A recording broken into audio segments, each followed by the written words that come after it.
ये क्लास तो फर्स्ट है। स्क्रीन सबको विजिबल हो रहा है? एक बार कंफर्म कर दिया, स्क्रीन विजिबल हो रहा है?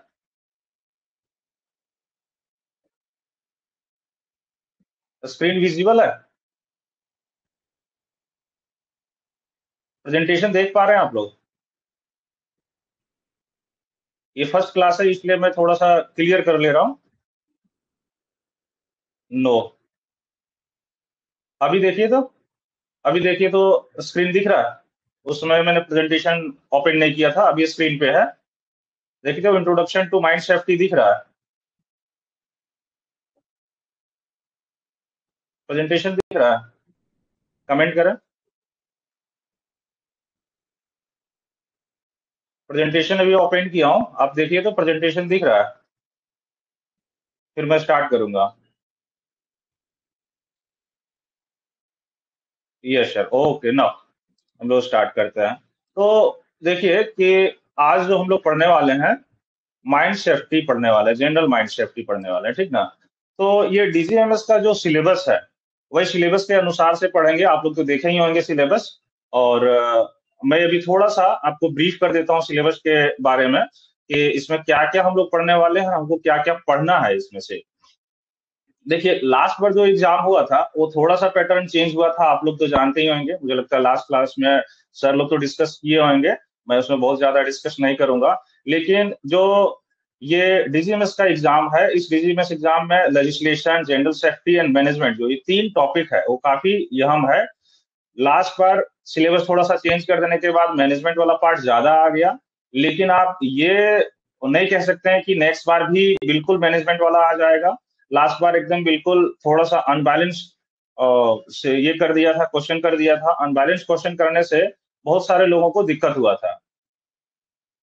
लेकिन अब फिर से नहीं कह सकते हैं कि एकदम बिल्कुल अनबैलेंस होगा, क्योंकि जो भी क्वेश्चन सेट कर रहा है वो हो सकता है कि इस बार देखा होगा कि अनबैलेंस क्वेश्चन था, नेक्स्ट बार उसको बैलेंस करने की कोशिश करेगी। तो आप ये नहीं कह सकते हैं कि जनरल सेफ्टी को, लेजिस्लेशन को हम लोग इग्नोर करेंगे और पूरा मैनेजमेंट पार्ट पढ़ेंगे, ऐसा नहीं करेंगे। हाँ, ये कर सकते हैं हम लोग कि लेजिस्लेशन और सेफ्टी को पढ़ेंगे, साथ साथ में मैनेजमेंट को भी उतना ही स्ट्रॉन्ग करेंगे जितना हम लोग लेजिस्लेशन पढ़ते हैं, जितना हम लोग सेफ्टी पढ़ते हैं।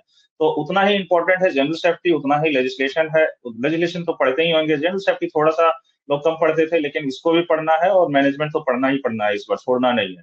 तो इसमें से देखिए, जो जनरल सेफ्टी है, जनरल सेफ्टी का सिलेबस, इसमें दो पार्ट जो है मेजर है। हम लोग दो पार्ट इसमें जनरल सेफ्टी में कवर करते हैं। पहला जो है, एक मिनट आप देखिएगा, ये वाला पार्ट जो जनरल सेफ्टी इन माइंस है, general general safety in mines, ये वाला पार्ट है, ये वाला ज्यादा इंपॉर्टेंट है। और इस साथ साथ रिस्क मैनेजमेंट वाला जो पार्ट है, रिस्क मैनेजमेंट भी बहुत इंपॉर्टेंट है। इसमें बहुत सारा क्वेश्चन आता है जो रिस्क मैनेजमेंट में थोड़ा सा ट्विस्ट करके आएगा। आपको लगेगा कि ऐसा हुआ, मैं पढ़ा हूं, लेकिन क्लियर नहीं होगा, कंसेप्ट क्लियर नहीं रहता है तो आप बना नहीं पाएंगे। तो रिस्क मैनेजमेंट हो गया और जनरल सेफ्टी हो गया। दोनों में थोड़ा सा डिफरेंस ये है कि आपको जो जनरल सेफ्टी है, कहीं ना कहीं आपको मतलब एवरीडे माइंड्स में जा रहे हैं तो इनकाउंटर हो रहा है चीजों से, तो थोड़ा थोड़ा आपको उसके बारे में ना आइडिया रहेगा कि इसका सेफ्टी क्या हो सकता है, ये रूल्स के अकॉर्डिंग सही है या नहीं है, माइंड सेट में ये दिया हुआ या नहीं है, माइंड सेट इसके बारे में क्या बोलता है।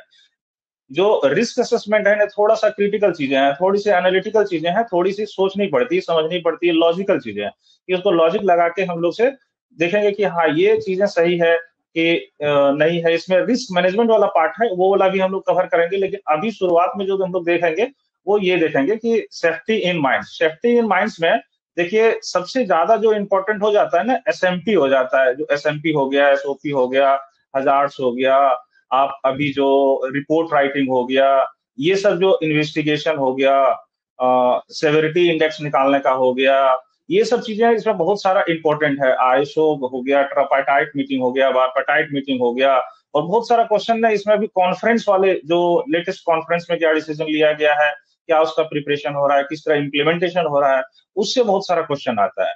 खैर ये चीजें आप तो देखे ही होंगे। हम लोग अभी आज इसका कुछ कुछ पार्ट को फर्स्ट क्लास में यानी introduction to general mine safety को देखेंगे। तो हम लोग पीपीटी पे चले जाते हैं।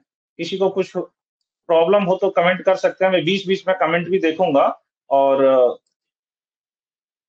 कोई इश्यू हो तो उसको, कोई क्वेश्चन हो तो भी इसको बताएंगे। ठीक है, तो पहला हम लोग यहाँ से शुरू करते हैं, इंट्रोडक्शन टू माइंड सेफ्टी। एक मिनट मैं कलर चेंज कर लूं इसका, है ना, एक मिनट।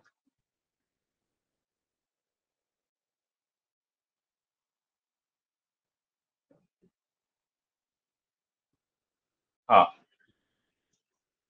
तो क्लास स्टार्ट करने से मैं पहले बता दूं, मेरा नाम सिकंदर कुमार है। मैं बीआईटी सिद्धि से बीटेक किया हूँ, आईआईटी बीएचयू वाराणसी से एमटेक किया हूँ, और आईआईटी आईएसएम धनबाद से पीएचडी किया हूँ रॉक मैकेनिक्स में। और मैं आप लोग को अभी फिलहाल ये माइंड सेफ्टी पढ़ाऊंगा। और भी कुछ प्रॉब्लम हो तो व्हाट्सएप का ग्रुप है, वहां पे मेरा नंबर है, वहां पे नंबर मेरा निकाल के मुझे इंडिविजुअली टेक्स्ट कर सकते हैं, ग्रुप में पूछ सकते हैं, कोई क्वेश्चन हो तो मुझे पूछ सकते हैं, किसको क्लियर नहीं हुआ तो। और अभी ड्यूरिंग क्लास में कोई प्रॉब्लम होता है तो चैट बॉक्स में पढ़ेंगे, पूछेंगे, मैं बताते जाऊंगा, बीच बीच में मैं चैट बॉक्स देखते जाऊंगा। तो देखिए शुरू करते हैं कि पहला तो जब हम लोग जनरल सेफ्टी इन माइंस में पढ़ते हैं तो सबसे पहले जो हम लोग दिमाग में आता है कि सेफ्टी क्या है और सेफ्टी क्यों जरूरत है। और ये सिर्फ माइंस में ऐसा है या कहीं भी जहाँ पे हम लोग का वर्किंग प्लेस है, कोई वर्क प्लेस है जैसे फैक्ट्री हो गया, अब तो डिफरेंट डिफरेंट जहाँ पे वर्क हो रहा है वहां पे जरूरत है। तो ऑब्वियसली ये सेफ्टी जो वर्ड है वो हर जगह इम्प्लीमेंट है, सिर्फ ऐसा नहीं कि हम लोग माइनिंग वाले ही इसको पढ़ते हैं, हम लोग माइनिंग वाले ही उतना इंपॉर्टेंस देते हैं, ऐसा नहीं है। जहां पे भी वर्क हो रहा है वहां पे हम लोग इसको पढ़ते हैं, उतना ही इसका इंपॉर्टेंस है। तो बेसिकली क्या है कि माइंस जो है हमारा, बाकी वर्किंग प्लेसेस से माइनिंग थोड़ा सा डिफरेंट है। माइनिंग डिफरेंट क्या है कि हम लोग जब भी काम करते हैं तो अगेंस्ट द नेचर करते हैं, और उस अगेंस्ट द नेचर में कहीं भी थोड़ी सी भी नेग्लिजेंस रहा, थोड़ी सी भी यदि कहीं से भी कुछ अपने से मिस हुआ, तो हम लोग को कुछ ना कुछ में भी कुछ डेंजर हो सकता है, नियर मिस हो सकता है, कुछ माइनर या मेजर एक्सीडेंट हो सकता है। और कहीं हम लोग बहुत ज्यादा कुछ ऐसा डेंजरस किए, कुछ नेग्लिजेंस किए, रूल को इम्प्लीमेंट नहीं किए, कंप्लायंस नहीं किए, तो मे भी हो सकता है फैटल एक्सीडेंट भी हो सकता है। अभी आप लोग सुने होंगे रिसेंटली एक बीसीसीएल में एक रिसेंटली 5 सितंबर को एक्सीडेंट हुआ है। उसमें भी क्या हुआ है, कुछ ना कुछ वहां पे नेग्लिजेंस था जिसके कारण वो एक्सीडेंट हुआ। और अभी जो न्यूज में आया, 7 जो आदमी है वो वहां पे उसका डेथ हुआ।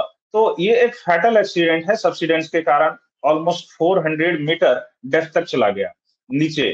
तो ऑब्वियसली है कि यदि 400 मीटर डेप्थ पे जाएंगे तो लाइफ का कितना बचना है वो बिल्कुल बिल्कुल प्रोबेबिलिटी कम है कि इतने डेप्थ पे यदि सब्सिडेंस हो रहा है इतना डेप्थ तक।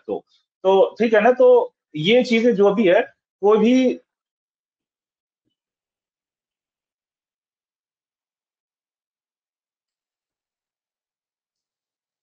कोई भी माइंस हो, हमें सेफ्टी देखना है। सेफ्टी देखेंगे, नहीं होता है कि सेफ्टी फर्स्ट होता है, कभी भी हम लोग देखेंगे सेफ्टी, तभी भी हम लोग प्रोडक्शन करेंगे, प्रोडक्शन मस्ट है। तो क्या होता है, कोई भी माइंस है, हम लोग जहां भी देखिए, कोई भी ओपन कास्ट हो, अंडरग्राउंड हो, mines are normally dangerous work place. ठीक है, और कुछ ना कुछ हजार्डस प्रोफेशन एसोसिएटेड रहता ही है।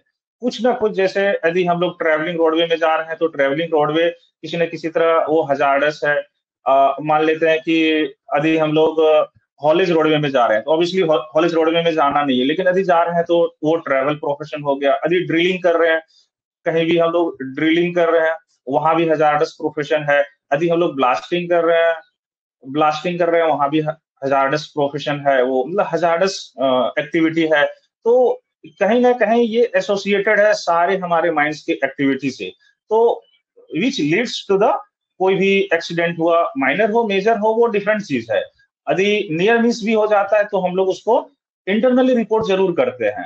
यदि डेंजरस एक्सीडेंट हुआ तो भी हम लोग रिपोर्ट तो करते हैं, तो डीजीएमएस में भी है। तो हम लोग ऐसा भी नहीं, यदि नियर मिस भी होता है तब भी हम लोग इसको उतना ही अटेंशन देंगे जितना एक मेजर एक्सीडेंट के लिए, क्योंकि स्टार्टिंग नियर मिस से ही होता है। यदि हम लोग अवॉइड करेंगे कि नियर मिस हो रहा है चलो ठीक ही है ना, तो कोई दिक्कत नहीं, काम करते हैं, ऐसा नहीं है। हम लोग की जो एक ड्यूटी भी हम लोग अभी भी पढ़ेंगे, जिस तरह आप लोग देखते होंगे कि हम लोग का कॉन्स्टिट्यूशन में अपना ड्यूटी डिफाइंड है, उसी तरह माइंड सेट में आप पढ़ेंगे कि सारे वर्कर्स, सारे जो भी प्रोफेशनल काम कर रहे हैं, इधर वो मैनेजर हो, असिस्टेंट मैनेजर हो, सेफ्टी ऑफिसर हो, वेंटिलेशन ऑफिसर हो, सारे की तो आप तो पढ़े ही होंगे कि इसकी ड्यूटी असाइंड है। उसके साथ-साथ जो वर्कर्स हैं, उनकी भी ड्यूटी असाइंस है। वर्कर के साथ-साथ ये तो अपनी हो गई जैसे mine safety, ओवरमैन, assistant manager, safety workers. उसके साथ-साथ जो हमारा कंपनी है, जिसको हम लोग एम्प्लॉयर कहते हैं। एम्प्लॉयर जो रहता है, जैसे जो भी कंपनी है, अब मान लेते हैं कि सीआईएल है या एससीसीएल है या कोई भी प्राइवेट कंपनी, उसकी भी रिस्पॉन्सिबिलिटी डिफाइन रहती है, उसको कहते हैं एम्प्लॉयर रिस्पॉन्सिबिलिटी। और यदि कोई वर्कर्स है, इन लोगों का वो कहते हैं, उसको कहते हैं वर्कर्स रिस्पॉन्सिबिलिटी। ठीक है? तो ये चीज़ें भी जितनी भी चीज़ें हैं हज़ार्डस एसोसिएटेड रहती है, तो हम लोग की पढ़ने रहती है। बहुत सारा मतलब सिर्फ़ आप ये नहीं कह सकते हैं कि अ, टेक्निकल की चीज़ें के कारण मतलब एक्सीडेंट हो रहा है। यहाँ पे देखिए एक मैंने वर्ड लिखा है socio technical factor. Socio technical factor में क्या होता है कि दोनों चीज़ इंक्लूड हो जाती है, सोशियो और टेक्निकल। जैसे यदि मैं बात करूँ कि कोई एक मशीन है, उस मशीन में कुछ मिसफंक्शनिंग के कारण डिसअलाइनमेंट हुआ और वहां पे कुछ एक्सीडेंट हुआ, ठीक ना? मशीन।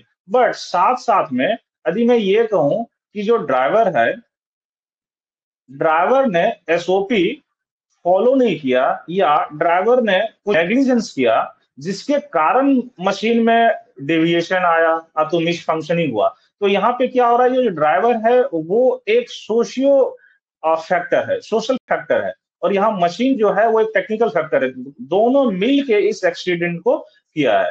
तो ये जो सोशियो टेक्निकल फैक्टर्स है, ये काफी रिस्पॉन्सिबल होता है। हम लोग बीच में पढ़ेंगे भी, आगे जब पढ़ेंगे तो हम लोग दोनों फैक्टर को पढ़ेंगे, क्लासिफिकेशन पढ़ेंगे, डिफरेंट डिफरेंट कैटेगरी का किस तरह क्लासिफिकेशन होता है, डिफरेंट जैसे मैकेनिकल, केमिकल और काउज बेस्ड सब पढ़ेंगे। लेकिन अभी मैंने एक सिंगल वर्ड यूज किया है, सोशियो टेक्निकल फैक्टर, जो काफी रिस्पॉन्सिबल है कोई भी एक्सीडेंट के लिए। वो किसी भी तरह की एक्सीडेंट होती है, जब भी मैं एक्सीडेंट की बात कर रहा हूँ तो कोई भी accident, starting from near miss to fatal accident. ठीक है? तो अभी मैं थोड़ा-थोड़ा कुछ-कुछ आप लोग को ट्रेंड दिखाऊँगा कि अभी का माइंस में हमारे इंडिया में क्या ट्रेंड है। तो पहले यदि आप देखेंगे 10 साल पहले तो 15 साल पहले इसका ट्रेंड जो 10 से 15 साल पहले देखेंगे तो काफ़ी एक्सीडेंट हुआ करता था। लेकिन अभी रिसेंट में देखेंगे 2, 3, 4 साल, 5 साल पीछे, तो आपको दिखेगा जो ट्रेंड है वो डिक्लाइनिंग ट्रेंड है।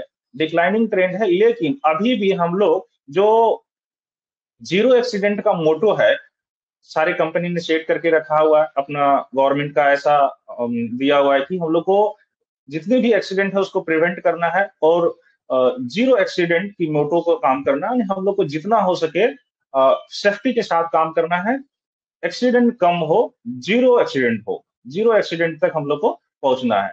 तो अभी देखिए एक ट्रेंड में दिखा रहा हूँ, ये जो डेटा दिखा रहा हूँ मैं 2022 तक का दिखा रहा हूँ। 2022 तक का इसलिए दिखा रहा हूँ कि अभी जो डीजीएमएस का साइट पे है, 2022 तक का डेटा अपडेटेड है।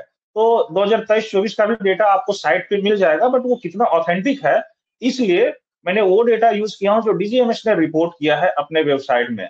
आप वहां पे जाएंगे तो आपको एक संकेत करके मिलेगा, आपको एक रिपोर्ट। उस रिपोर्ट में क्या है कि जितने भी एक्सीडेंट, वो इधर कोल इंडिया हो या तो प्राइवेट माइंस हो या फिर एससीसीएल हो, कुछ भी हो, वहां पे जितने भी एक्सीडेंट हैं वो सारे रिपोर्ट होता है डीजीएमएस में। और रिपोर्ट होने के बाद इन लोग ने एनुअल रिपोर्ट निकालता है। उन एनुअल रिपोर्ट में आप देख सकते हैं कि क्या ट्रेंड है। तो इसमें दो तीन चीजें हैं ना, समझने की चीजें हैं। देखिए ये सब अभी मैं इसलिए पढ़ रहा हूँ कि आपका एक बेसिक नॉलेज हो जाना चाहिए, उसके बाद हम लोग अंदर इसकी सिलेबस पे पढ़े चढ़ेंगे। तो यहाँ पे देखिए कि 2013 में जो एक्सीडेंट जितना हुआ है, ये फैटल एक्सीडेंट की मैं बात कर रहा हूँ। फैटल एक्सीडेंट अलग से रिपोर्ट होती है, सीरियस एक्सीडेंट अलग से रिपोर्ट होती है, इसकी डेटा दोनों अलग रहेगी। तो ये देखिए कि 77 नंबर ऑफ एक्सीडेंट हुआ है और उसके अगेंस्ट 82 नंबर ऑफ फैटालिटीज हुआ है। ठीक है? लेकिन ये धीरे धीरे देखिए आपका ट्रेंड धीरे धीरे कम आ रहा है। 22 में देखिए 24 नंबर ऑफ एक्सीडेंट हुआ है, 28 नंबर ऑफ फैटेलिटी हुआ है ना? Fatal accident and fatality. अब एक चीज यहाँ पे समझने की बात है कि आप पूछ सकते हैं कि सर ये दोनों डेटा है क्या? फैटल यानी नंबर ऑफ फैटल एक्सीडेंट क्या होता है और फैटालिटी क्या होता है? फैटालिटी में क्या अंतर है? तो इसको समझा रहा हूँ इसलिए क्योंकि अभी जब हम लोग सेवेरिटी इंडेक्स पढ़ेंगे या तो फ्रीक्वेंसी रेट पढ़ेंगे, तो वहां पे इसकी जरूरत पड़ेगी। तो कभी कभी बहुत सारा बार देखता हूँ कि बहुत सारे स्टूडेंट ना कंफ्यूज कर जाते हैं। कि हमें नंबर ऑफ केसेस को काउंट करना है कि नंबर ऑफ फेटालिटीज को काउंट करना है। तो फेटालिटीज क्या होगा, जैसे कोई हम लोग एक ईयर का हम लोग उसको समझते हैं, जैसे मान लेते हैं कि 2018 के अगेंस्ट में देखिए 49 नंबर ऑफ एक्सीडेंट हुआ, तो ये क्या है, 49 नंबर ऑफ केसेस है। ये साल 2018 में 49 नंबर ऑफ एक्सीडेंट हुआ, लेकिन ऐसा नहीं है कि जरूरी भी नहीं है कि नंबर ऑफ केसेस 49 है तो कैजुअलिटी भी उतनी हो सकती है। मान लेते हैं कि वो एक ऐसा एक्सीडेंट है, उस एक्सीडेंट में कोई जो फैटेलिटी हुआ वो 2 हुआ, 3 हुआ या 1 हुआ। तो 1 भी हो सकता है, 2 भी हो सकता है, 3 भी हो सकता है, सो ऑन हो सकता है। मतलब मिनिमम तो एक हुआ ही होगा, तो इसलिए हम लोग उसको फैटल एक्सीडेंट कहते हैं। यदि एक नहीं हुआ होगा तो फिर उसका टाइप ऑफ एक्सीडेंट चेंज हो जाएगा। तो मिनिमम 1 हुआ है या तो ज्यादा हो सकता है। तो यहाँ पे देखिए, ये जो नंबर ऑफ डेथ है, फैटल है, उसको हम लोग कहते हैं फैटालिटीज। ठीक है, और ये है, ये नंबर ऑफ केसेस है। ठीक है, तो अभी आप यहाँ देखेंगे कि इसका मीन जो है 10 साल में मीन है 60, यानी 10 साल में 60 फैटेलिटीज तो हो ही रहा है। तो अभी भी फिर भी ट्रेंड देखेंगे तो ट्रेंड अभी इसका कम हो रहा है। तो यहाँ क्वेश्चन आती है कि जब ट्रेंड कम हो रही है तो क्या हमारा माइंड सेफ है, हम लोग सेफ्टी को उतना ही अहमियत दे रहे हैं? इसको क्या कह सकते हैं? अभी नहीं कह सकते हैं। अभी इसलिए नहीं कह सकते हैं कि जो 24 नंबर ऑफ फैटल है 24 में, ये भी कम नहीं है, ये भी बहुत ज्यादा है। इसके रिस्पेक्ट में कम है, लेकिन अभी भी फैटल एक्सीडेंट काफी है। हाँ, ये जरूर हम लोग कह सकते हैं कि हम लोग सेफ्टी का प्रायोरिटी तो जरूर दिए हैं। यदि सेफ्टी का प्रायोरिटी नहीं दिए होते तो हमारे पास अभी ये ट्रेंड ऐसा नहीं होता, शायद में भी हो सकता है अपवर्ड होता। ठीक है, तो यहाँ पे देखिए, वो जो था वो फैटल एक्सीडेंट था, ये सीरियस एक्सीडेंट है। मैं अभी बाद में पढ़ाऊंगा फैटल एक्सीडेंट क्या होता है, सीरियस एक्सीडेंट क्या होता है, इसका हम लोग का एक्ट के अनुसार क्या होता है। इससे कभी कभी क्वेश्चन आती है, जैसे कितने दिन तक एब्सेंट हो जाते हैं, मैंडेटरी एब्सेंट कितना है, और कैसे रिपोर्ट करते हैं, वो सब पढ़ाऊंगा। बट अभी ये स्टार्टिंग है, हम लोग ट्रेंड बस पढ़ने की कोशिश कर रहे हैं ताकि समझ पाए। इसलिए इसमें बहुत ज्यादा वो हम लोग एक्ट की जितने भी पॉइंट्स हैं यहाँ नहीं घुसा रहा हूँ, कंफ्यूजन होगा। तो ये सीरियस एक्सीडेंट, इस सीरियस एक्सीडेंट में एक चीज देखिए, इसका भी ट्रेंड डाउनवर्ड है। यदि अब 2013 में देखेंगे तो 468 है, लेकिन अभी आके 190 फैटालिटी हो गया है। तो इसमें भी ट्रेंड डाउनवर्ड है। ये कह सकते हैं कि यहाँ भी हम लोग सेफ्टी को थोड़ा सा जरूर इंपॉर्टेंस दिए हैं, जिसके कारण ये हुआ है, लेकिन कम नहीं हुआ है। अब देखिए, एक चीज यहाँ पे समझने की बात है, हम लोग जो जितनी भी एक्सीडेंट होती है, इधर वो काउज वाइज होती है, मतलब कोई कारण है, उस कारण से हो रही है। कभी भी एक्सीडेंट होती है तो कोई प्लेस पे होती है। तो हम लोग को सिलेबस में वो भी पढ़ना है कि किस किस प्लेसेस पे किस फ्रीक्वेंसी से हो रही है, उसका काउस क्या है, प्लेसेस किस तरह है, कितना रेट है। मैंने उसे कह सकते हैं एनालिसिस है, उसमें आप देखेंगे सिलेबस में तो आपको मिलेगा। तो इस डेटा से ही हम लोग समझने की कोशिश करेंगे कि प्लेस वाइज फैटल एक्सीडेंट का क्या एनालिसिस है, और प्लेस वाइज सीरियस एक्सीडेंट का क्या फ्रीक्वेंसी है या तो एनालिसिस है। तो यहाँ पे दो चीजें नोटिस करने की बात है, वो जो मैं आपको बता रहा हूँ। ये देखिए, जो फैटल एक्सीडेंट है, जब हम लोग फैटल एक्सीडेंट की बात करते हैं तो आप लोग कोई कमेंट करके बता सकते हैं कि जो फैटल एक्सीडेंट है वो कहाँ पे ज्यादा होता है ना? ऐसे यहाँ पे मैं प्रेजेंटेशन में तो इंक्लूड कर ही दिया हूँ। ऐसे ही आप लोग कोई ओपन कास्ट में काम करते होंगे या तो अंडरग्राउंड में काम करते होंगे, पर्टिकुलरली जो ओपन कास्ट में काम करते होंगे वो इस चीज को समझ सकते होंगे कि ओपन कास्ट में फैटल एक्सीडेंट ऑलमोस्ट 50% होता है। अब यहाँ पे 50% क्यों होता है, कोई कारण पूछ सकते हैं कि सर ऐसा क्यों कि अंडरग्राउंड में फैटल एक्सीडेंट कम होती है और ओपन कास्ट में ज्यादा होता है? देखिए, ओपन कास्ट है वो मैकेनाइज है। ठीक है, मैकेनाइज है, यहाँ पे काफी मशीनरीज है। तो ज्यादातर मशीनरीज के कारण यदि ओपन कास्ट हो रहा है तो हाई वॉल बड़ा बड़ा है, यदि लैंडस्लाइड भी होती है तो एक साथ काफी लोगों को वो ट्रैप में ले सकती है। तो ये जितना भी ज्यादातर फैटल एक्सीडेंट होता है ओपन कास्ट में होता है। उसके बाद बिलो ग्राउंड में होता है, बिलो ग्राउंड में फैटल एक्सीडेंट कम होता है। ये आप एक थोड़ा सा एक समझ के रखिए कि ओपन कास्ट में फैटल एक्सीडेंट ज्यादा होगा। और ये अबव ग्राउंड कहता है, अबव ग्राउंड जैसे मान लेते हैं कि जहाँ पे हमारा सीडीएस है या फिर ऊपर का ग्राउंड है, वहां पे जैसे कुछ ओवरहेड लाइन पास हुआ है, वैसे वैसे जगहों को हम लोग ओवर ग्राउंड कहते हैं, अबव ग्राउंड कहते हैं, वहां पे एक्सीडेंट तो ऑब्वियसली कम ही होगी, क्योंकि उतना ज्यादा एक्सीडेंट प्रोन एरिया नहीं होता है। तो ये चीज समझेंगे। लेकिन अभी मैं आगे सीरियस एक्सीडेंट पढ़ाऊंगा तो वहां पे देखिएगा कि डेटा में थोड़ा सा चेंजेस है। यहाँ पे देखिए कि जो डेटा देखने को मिल रहा है, एक चीज देखिए, तीनों डेटा का पोजीशन अलग अलग है। आपका यहाँ पे देखिए ये आपका ओपन कास्ट है। ओपन कास्ट में काफी ज्यादा इसका फ्रीक्वेंसी है एक्सीडेंट का। ये बिलो ग्राउंड का है और ये अबव सरफेस का है। सबका डिफरेंट डिफरेंट है, लेकिन सारे ने शो किया है डिक्लाइनिंग ट्रेंड। जो अभी फैटल एक्सीडेंट 11 पे आके रुक गया है 2022 में, लेकिन वही 2013 में 40 था, काफी इंक्रीजिंग था। अब मैं एक चीज और दिखाता हूँ जो इंटरेस्टिंग है, शायद ये जानते ही होंगे। यहाँ पे देखिए, ये सीरियस एक्सीडेंट है ना, प्लेस वाइज सीरियस एक्सीडेंट, वो बताया था हमने प्लेस वाइज फैटल एक्सीडेंट। यहाँ पे देखिए क्या हो रहा है कि हम लोग पहले जो देखे थे वो ओपन कास्ट का सबसे ज्यादा फैटल एक्सीडेंट था। लेकिन यहाँ पे देखिए, यदि हम सीरियस एक्सीडेंट की बात करेंगे तो ये बिलो ग्राउंड में सबसे ज्यादा होता है। इस ट्रेंड में देखिए जो सबसे ऊपर में है, ये क्या है, बिलो ग्राउंड की। तो यदि हम लोग सीरियस एक्सीडेंट की बात करेंगे तो इसमें ध्यान देना है कि सीरियस एक्सीडेंट ज्यादातर अंडरग्राउंड में ज्यादा होता है। अब ऐसा सीरियस एक्सीडेंट क्या है, ऐसा क्यों होता है, फैटल क्यों ओपन कास्ट में ज्यादा होता है? तो देखिए, जो अंडरग्राउंड में होता है, हम लोग अंडरग्राउंड में दो तरह से माइंस को ऑपरेट करते हैं। आइदर सेमी मैकेनाइज होता है, सेमी मैकेनाइज होता है, या तो लॉन्ग वाल यूज करते हैं, हाई वाल यूज करते हैं। ये इसको अंडरग्राउंड में इसको ना अभी रखते हैं, हम लोग सीधा बोर्ड एंड पिलर यूज करते हैं। ठीक है, तो यदि हम लोग बोर्ड एंड पिलर यूज करते हैं और लॉन्ग वाल यूज करते हैं, तो ओपन कास्ट के रिस्पेक्ट में इसमें हम लोग लेस मैकेनाइजेशन होता है। यदि हम लोग ओपन कास्ट के रिस्पेक्ट में देखेंगे तो यहाँ पे क्या होता है कि तो अंडरग्राउंड में एक्सीडेंट होने के कारण क्या होता है कि जैसे कोई स्लीप कर गया, या फिर कोई मशीनरी से, एचडीएल से, या फिर शेयरर से, ये सब चीजों से एक्सीडेंट ज्यादा होता है। तो इस सब एक्सीडेंट से क्या होता है कि सीरियस एक्सीडेंट होने की ज्यादा चांसेस होती है।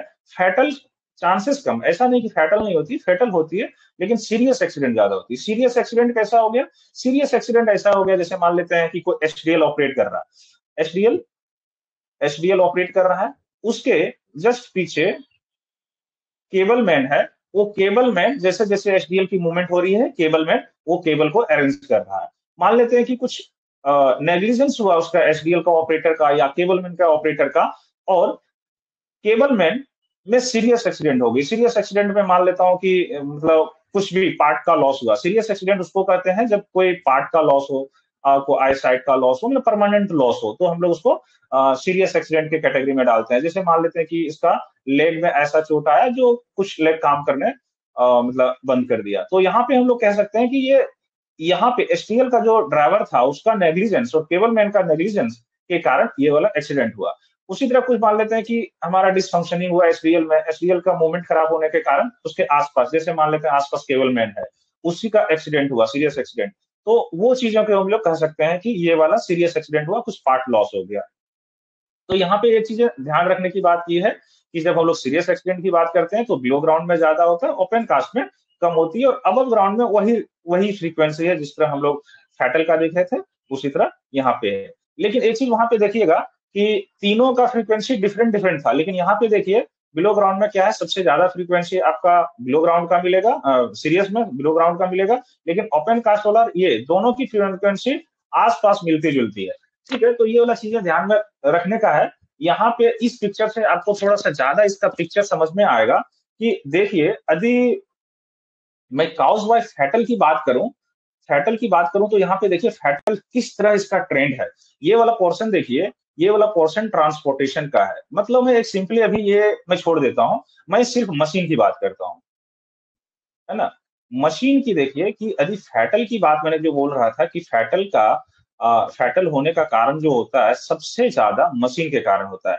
इधर वो ट्रांसपोर्टेशन मशीन हो या अदर देन ट्रांसपोर्टेशन मशीन हो, मतलब मशीनरी के कारण सबसे ज्यादा। ये देखिए, ये पोर्शन और ये पोर्शन दोनों मिला के मोर देन 50% कंट्रीब्यूट कर रहा है फैटल एक्सीडेंट का। ये पोर्शन में देखिए ट्रांसपोर्टेशन मशीनरी, नन वाइड, इसमें 196 है इसका फैटल, और ये वाला भी देखिए मशीनरी है, बट ये machinery other than transport machinery है। मशीनरी है, मैं मशीनरी की कैटेगरी में रख रहा हूँ बस। एक कोई मशीनरी की कैटेगरी है, यदि दोनों कवर करेंगे तो मोर देन 50% की जो कंट्रीब्यूशन है वो 50% के आसपास या तो मोर देन 50% के आसपास फैटल सिर्फ ये कंट्रीब्यूट कर रहा है।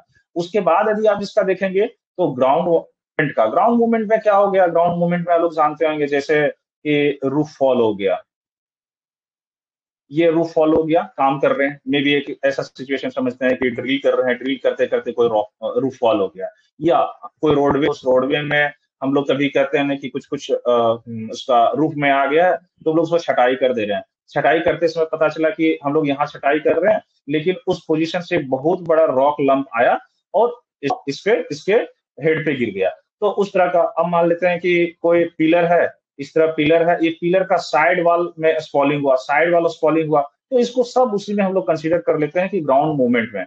ग्राउंड मूवमेंट का भी रेशियो बहुत ज्यादा है यदि फैटल का एक्सीडेंट देखते हैं तो। ठीक है, fall other than fall of ground, इसकी भी कंट्रीब्यूशन बहुत ज्यादा है फैटल एक्सीडेंट में। तो यहाँ पे देखिए सबसे ज्यादा मशीनरी की होती है, जो मैं पहले भी डिस्कस कर चुका हूँ। ये वाला चीज तो ठीक हो गया, सीरियस एक्सीडेंट। इसकी भी एक चीज देखिए कि जो यदि सीरियस एक्सीडेंट कहते हैं, तो हम लोग यदि कोई अंडरग्राउंड में काम करते होंगे तो आप लोग समझते होंगे, देखते होंगे, सबसे ज्यादा जो एक्सीडेंट होती है ना, देखिए यहाँ भी वही दिखाया गया, जो सबसे ज्यादा एक्सीडेंट यानी मोर मोर एंड लेस 50% के आसपास जो एक्सीडेंट होता है वो फॉल के कारण ही होता है।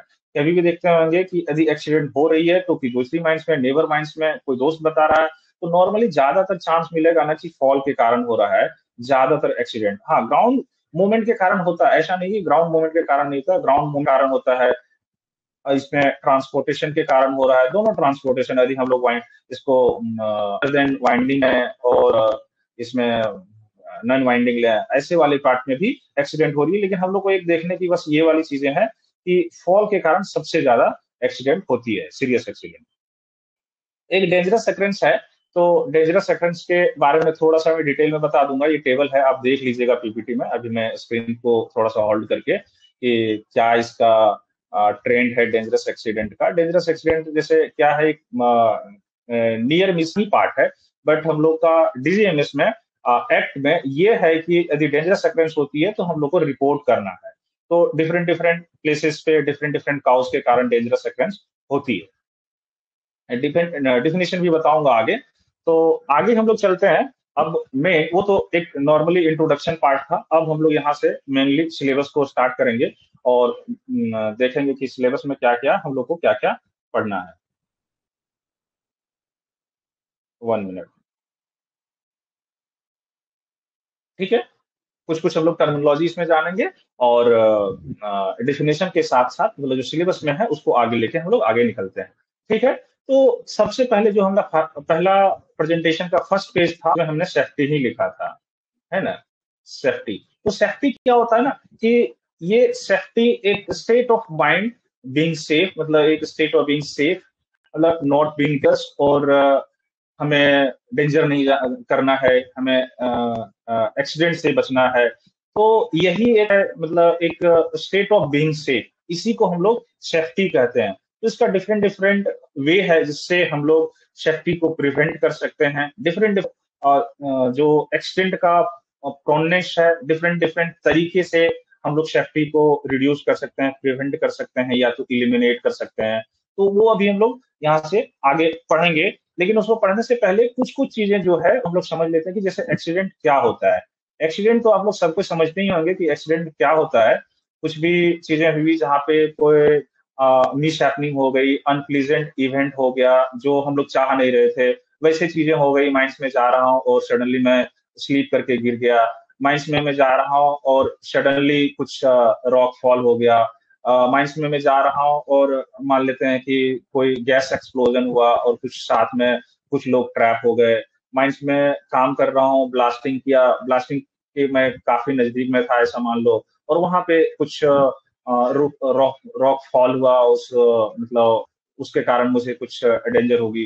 तो इस टाइप का जो अनप्लीजेंट इवेंट है, मैं चाह नहीं रहा हूँ लेकिन माइंड्स में हो रही है, उसे हम लोग कहते हैं एक्सीडेंट।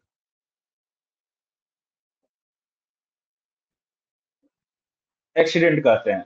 ठीक है, तो अब ऐसा भी है कि सिंगल एक्सीडेंट नहीं होती है, ज्यादातर आप देखेंगे कि बीच बीच में ना एक दूसरे से एसोसिएटेड हो रहा है। जैसे मान लेते हैं कि हम लोग कहीं रॉक फॉल हुआ, तो एक के साथ हो सकता है कि एक एक्सीडेंट साथ साथ में उसी के साथ एसोसिएटेड मल्टीपल हो जाता है, और वो बिल्कुल कंबाइंड होके एक कॉम्बिनेशन ऑफ काउज के कारण एक बड़ा सा एक्सीडेंट को वो अंजाम देता है। तो उसमें से मे भी हो सकता है इंजरी हो जाए, हो सकता है कि डेंजरस कुछ वो फैटल हो सकता है, और रिपोर्टेबल हो सकता है, कुछ भी हो सकता है।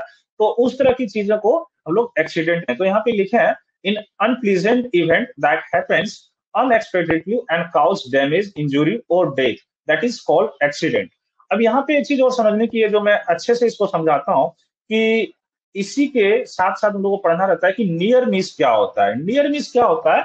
नियर मिस आप लोग सुने ही होंगे कि ये एक ऑलमोस्ट एक्सीडेंट जैसा है, लेकिन इससे कुछ हुआ नहीं है। जैसे मान लेते हैं, यहाँ पे डेफिनेशन से भी आपको क्लियर हो जाएगा, almost accident, no injury but could have, मतलब कोई एक ऑलमोस्ट एक्सीडेंट जैसा था, बट जैसे मान लेते हैं कि कोई एक ट्रैवलिंग रोडवे है, इस ट्रैवलिंग रोडवे में कोई एक वर्कर्स ट्रैवल कर रहा है, ट्रैवल करते करते सडनली उसका पैर रेलवे ट्रैक जो है उसमें फंस गया और गिर रहा है।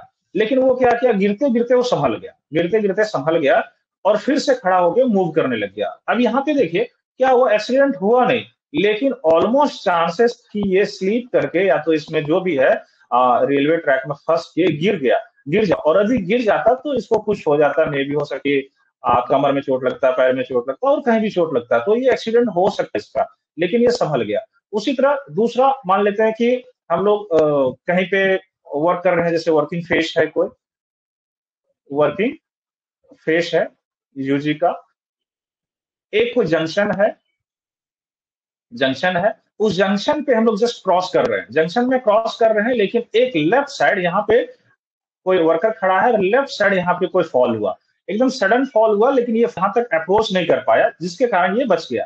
देखिए, एक्सीडेंट तो इधर हुआ, लेकिन ये क्या हुआ कि ये बच गया, मतलब थोड़ा सा होते होते इसका एक्सीडेंट बच गया। तो इसे क्या कहते हैं कि नियर मिस हुआ, इसका एक्सीडेंट नहीं हो पाया, ठीक है ना। तो इसको कहते हैं नियर। अब बात ऐसी आ जाती है कि क्या नियर मिस को हम लोग, जैसे हमारे साथ तो कुछ हुआ नहीं, हम लोग तो बच गए, जा रहे हैं, जाते जाते गिर रहे थे लेकिन नहीं गिरे, बच गए, तो क्या हम लोग नियर मिस को रिपोर्ट करें, नहीं करेंगे? देखिए, डीजीएमएस कहता है, डीजीएमएस क्या कहता है, नियर मिस को कोई रिपोर्टिंग करने की वैसी कोई रूल्स नहीं है, बट इसको इंटरनली रिपोर्ट किया जाता है। इंटरनली रिपोर्ट किया जाता है मतलब इंटरनली आप अपने माइंड्स में एक इंटरनल रिपोर्ट करके रखें कि हाँ, यहाँ पे गए, ऐसा केसेस था। जैसे एक एग्जांपल के तौर पर आते हैं कि इंटरनली कैसे रिपोर्ट करते हैं। जैसे इसी केस को समझ लेते हैं कि यहाँ पे क्या हो रहा था, यहाँ पे जाते जाते फंस गया और ये गिरने वाला था, बच गया। इसका मतलब यहाँ पे जरूर कुछ ना कुछ जो रेलवे ट्रैक था वो प्रॉपर पोजीशन पे नहीं था, जिसके कारण इसका शूज फंसा। तो ये जनरली क्या रिपोर्ट करेगा कि इस लोकेशन पे रेलवे ट्रैक बिल्कुल पोजीशन पे नहीं है, हो सकता है और किसी का एक्सीडेंट हो सकता है। तो यहाँ के जो सेफ्टी ऑफिसर रहेंगे, सेफ्टी ऑफिसर उसको इन्वेस्टिगेट करेंगे, ये मे भी यदि करेक्शन की जरूरत है तो वो करेक्शन करेंगे। लेकिन यदि मान लेते हैं इस नियर मिस रिपोर्ट नहीं करते हैं किसी को, सेफ्टी ऑफिसर हो, असिस्टेंट मैनेजर हो, या अपने सुपरवाइजर को, मैनेजर को, तो ये जो पोजीशन था, इस पोजीशन को किसी ने रिपोर्ट नहीं किया है, पता नहीं, हो सकता है नेक्स्ट वर्कर आए सेम एक्सीडेंट हो। इसलिए ये ड्यूटी में भी है, हम लोग अभी पढ़े, ये जो वर्कर है रिपोर्ट किया, ये अपनी ड्यूटी का किया, इसका ड्यूटी है। अरे लीगल ऑब्लिगेशन होती है कि किसी भी वर्कर यदि कुछ ऐसे देखता है, कोई नियर मिस हो, कोई डेंजरस सबस्टांस दिख रहा हो, कोई एक्टिविटी ऐसी हो रही है, अनप्लान एक्टिविटी हो रही है, तो उसको रिपोर्ट करना है। तो इस तरह की हम लोग इंटरनल रिपोर्टिंग करते हैं। लेकिन यदि कोई फैटल हो रहा है, सीरियस एक्सीडेंट हो रहा है, इधर से और भी कोई मेजर माइनर ऐसी एक्सीडेंट हो रही है, तो हम लोग पर्टिकुलरली एक फॉर्म में जिस तरह डीजीएमएस को हम लोग रिपोर्ट करते हैं, उस तरह तो रिपोर्ट करने ही करनी है, ठीक है। यहाँ पे देखिए, एक मैंने पिक्चर दिया हूं, इस पिक्चर में देखिए काफी क्लियरली कि एक एरान इसको, यहाँ 3 बॉक्स है, तीनों बॉक्स प्रॉपर पोजीशन पे है, लेकिन 2 बॉक्स पोजीशन पे नहीं है, ठीक से पोजीशन पे नहीं, इसका सेंटर ऑफ ग्रेविटी साइड है। यहाँ पे देखिए सेम स्ट्रक्चर पे एक कोई वर्कर है, कुछ कर रहा है या तो कुछ करना चाह रहा है। तो यहाँ पे दोनों में क्लियरली डिफाइंड हो रहा है कि ये एक सिचुएशन है, ये सिचुएशन है, और इस सिचुएशन के विदिन में ये वर्कर काम कर रहा है या तो मूवमेंट है इसका। इस तरह का सिचुएशन है, इसको कह सकते हैं हम लोग अनसेफ कंडीशन। क्यों? क्योंकि यदि यहाँ पे कुछ काम करता है तो हो सकता है ये गिर जाए, गिर जाने से में भी हो सकता है आसपास नियर बाय वर्कर है या मशीनरी है या कुछ भी है, प्रॉपर्टी डैमेज हो सकता है, वर्कर का सिर में लग सकता है, डैमेज हो सकता है, इसको हम लोग कहते हैं अनसेफ कंडीशन। हम लोग क्यों इसको बता रहे हैं, क्योंकि हम लोग अभी जब एक्सीडेंट के बारे में पढ़ेंगे तो ये वर्ड बार बार हम लोग यूज करेंगे, अनसेफ कंडीशन के कारण हो गया, अनसेफ एक्ट के कारण हो गया। अब देखिए कि ये तो कंडीशन अनसेफ था ही, और साथ साथ में इन्होंने इस नेग्लिजेंस कि उन्होंने देखा नहीं और यहाँ पे आ गया, तो ये क्या है, इसका अनसेफ एक्ट है कि यहाँ पे आना नहीं चाहिए था, ये कंडीशन सेफ नहीं है उनके लिए, या तो यहाँ पे खड़ा होने के लिए, और यहाँ पे आ गया। मान लेते हैं किसी ने यहाँ पे कोई प्रॉपर्टी रख दिया, प्रॉपर्टी है या प्रॉपर्टी है और ये मूवमेंट करके आ रहा है, तो जो उसका ड्राइवर है वो अनसेफ एक्ट कर रहा है। तो इस चीज को हम लोग इस तरह दोनों फिगर से हम लोग समझते हैं कि अनसेफ कंडीशन क्या होता है, अनसेफ एक्ट क्या होता है। एक और पिक्चर है, देखिए यहाँ पे, देखिए ये क्या है, एक हॉलेज का ट्रैक है ना, इस हॉलेज का ट्रैक में देखिए ये सब क्या किया, बैठ लिया है और ये ट्रैवल कर रहा, ऊपर आ रहा है। ये इसका देखिए ये रूफ है। यहाँ पे देखिए क्या हो रहा है कि मान लेते हैं यदि थोड़ा सा भी कुछ हुआ, अंडुलेशन हुआ, इसका हेड इसका सिर से लग सकता है और यहाँ पे एक्सीडेंट हो सकता है। मतलब ये जो पूरा सिचुएशन है ये अनसेफ कंडीशन है, और उस सिचुएशन में ये सब जो बैठा हुआ है और ये सब यहाँ ट्रेवल कर रहा है, ये अनसेफ एक्ट कर रहा है। तो यहाँ पे यदि एक्सीडेंट होता है तो दोनों रिस्पॉन्सिबल है, कंडीशन भी रिस्पॉन्सिबल है, इक्वली इसका एक्शन भी रिस्पॉन्सिबल है कि इसे इस कंडीशन में बैठना नहीं चाहिए था, इस तरह इनको निकलना नहीं चाहिए था। तो ये चीजें हैं जो हम लोग को दोनों को अवॉइड करना चाहिए, कोई ऐसा कंडीशन ना क्रिएट करें जो अनसेफ कंडीशन हो, और यदि ऐसा नेचुरली कुछ कंडीशन क्रिएटेड है तो हम लोग उसके नियर बाय में जाके कोई ऐसा एक्टिविटी ना करें जिससे हमें कोई एक्सीडेंट ना हो। तो ये सब अपनी ड्यूटी है, रिस्पॉन्सिबिलिटी है, ठीक है। वो तो मैं वहां पिक्चर से डिफाइन कर ही दिया हूँ, ऑलमोस्ट आप लोग को समझ में आ ही गया होगा कि अनसेफ एक्ट क्या होता है, अनसेफ कंडीशन क्या होती है। उसकी डिफिनेशन इंग्लिश में लिखी हुई है, मैं पढ़ता हूँ, देखिए क्या है कि unsafe is a human action. Obviously एक एक्शन कर रहा है वो ह्यूमन कर रहा है, वो देख लिया था, मे भी हो सकता है वो नहीं जाता तो एक्ट नहीं होता। तो obviously it is a human action that deviates from the safety process. Obviously कभी भी माइंड में हम लोग कुछ काम करते हैं तो एक कोई भी सेफ्टी प्रोसीजर्स होता है, हम लोग को फॉलो करना रहता है, डिजीएमएस का गाइडलाइंस होता है, फॉलो करना रहता है, एक्ट है, रूल्स, उसी के अकॉर्डिंग काम करना है। लेकिन हम लोग उसको वायलेट करके यदि कुछ ऐसा एक्ट क्रिएट करते हैं तो अनसेफ एक्ट हो जाता है। जैसे यदि हम लोग मॉर्निंग शिफ्ट में जा रहे हैं और थोड़ा सा लेट हो गया, हम लोग को मान लेते हैं कि शूज पहनना था, शूज नहीं पहने और हम लोग बिना शूज पहने चले गए, कोई नहीं देखा है तो सोचते हैं कि चलो काम कर ले रहे हैं, सिंपली जैसे गए। और यदि कोई डिपो में काम कर रहा है, डिपो में काम कर तो सोच रहा है चलो शूज नहीं पहने हैं, ऊपर तो है ही, कोई दिक्कत नहीं होगा। लेकिन ये क्या है कि आपने सेल्फ वायलेंस किया है और ये unsafe act condition condition create करके आप अनसेफ एक्ट काम कर रहे हैं, तो उस तरह का नहीं करना है, तो ये अनसेफ एक्ट हो गया। उसी तरह कंडीशन क्या है, while in unsafe is a physical environment, जो आप क्रिएट कर रहे हैं, physical environmental hazards in the work place such A slippery floor, damage equipment और इनएडिक्वेट लाइटिंग, ठीक है। तो ये अनसेफ कंडीशन हो गया। अब क्या एक चीज और इसमें सिमिलरली हम लोग साथ में ये भी जानना चाहते हैं कि अनसेफ एक्ट और अनसेफ कंडीशन से ही क्या एक्सीडेंट हो जाती है, तो नहीं, बिहेवियर भी होती है। जैसे किसी का अनसेफ बिहेवियर के कारण हो जाता है, जैसे unsafe behaviour is any action, habit और deviation from established safety guidelines that increases the likelihood of harm और एक्सीडेंट्स टू वन सेल्फ और अदर। जैसे कभी कभी आप देखते हैं कोई माइंस में जा रहे हैं, ओपन कास्ट हो या तो अंडरग्राउंड है, कुछ कुछ ऐसे एम्प्लॉय होते हैं जो तो ऐसी चाहता है कि मैं उसको रूल को फॉलो करूं, लेकिन कहीं ना कहीं वो नेग्लिजेंस करता है और नेग्लिजेंस करने की उसकी बिहेवियर हो गई है पर डे। जैसे कभी कभी आते हैं कि कोई मान लेते हैं, मैं एक एग्जांपल के मान लेता हूं कि जो ड्रिलर है ना, ड्रिलर है, वो शिफ्ट में गया, ड्रिल किया, वो ड्रिल किया और उसका ड्रिलिंग का काम पहले हो गया, ऑलमोस्ट पहले ही होता है तभी ब्लास्टिंग होती है, तो पहले हो गया। अब वो क्या सोच रहा है कि चलो अब तो मेरी काम हो गया, मैं निकल जाता हूँ, या मैं जो वर्किंग फेस है वहां से निकल के थोड़ा सा ऊपर में आके रेस्ट करता हूँ या तो कुछ करता हूँ, मतलब ऐसे करके वो निकलना चाह रहा है पहले। लेकिन उस समय क्या है, मिड ऑफ द शिफ्ट है, मिड ऑफ द शिफ्ट में क्या हो रहा है, हमारा कॉलेज भी चल रहा है या तो जो भी है बेल्ट चल रहा है।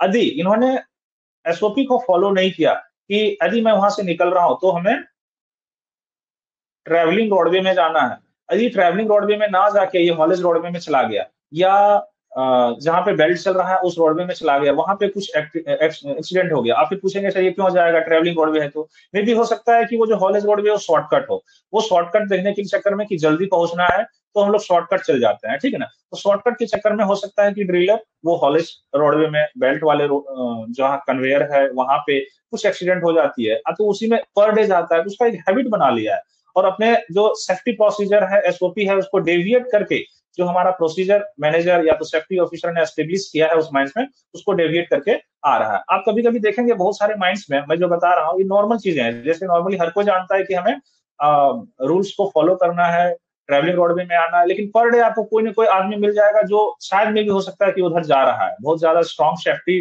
प्रोसीजर लेट डाउन करके रखे हैं तो शायद नहीं है, लेकिन कभी ना कभी आप अंदर जाएंगे तो हो सकता है कोई सो रहा है, कोई बैठा हुआ है, कुछ ना कुछ वो सेफ्टी प्रोसीजर है उसको डेविएट कर रहा है, तो वो उसका एक पर्टिकुलर बिहेवियर है जिसको हम लोग कहते हैं अनसेफ बिहेवियर। तो ये जैसे अनसेफ बिहेवियर हो गया, अनसेफ कंडीशन हो गया, अनसेफ एक्ट हो गया, ये कंबाइंड इफेक्ट के कारण कोई भी एक्सीडेंट वो मेजर माइनर फैटल एक्सीडेंट को लीड करता है।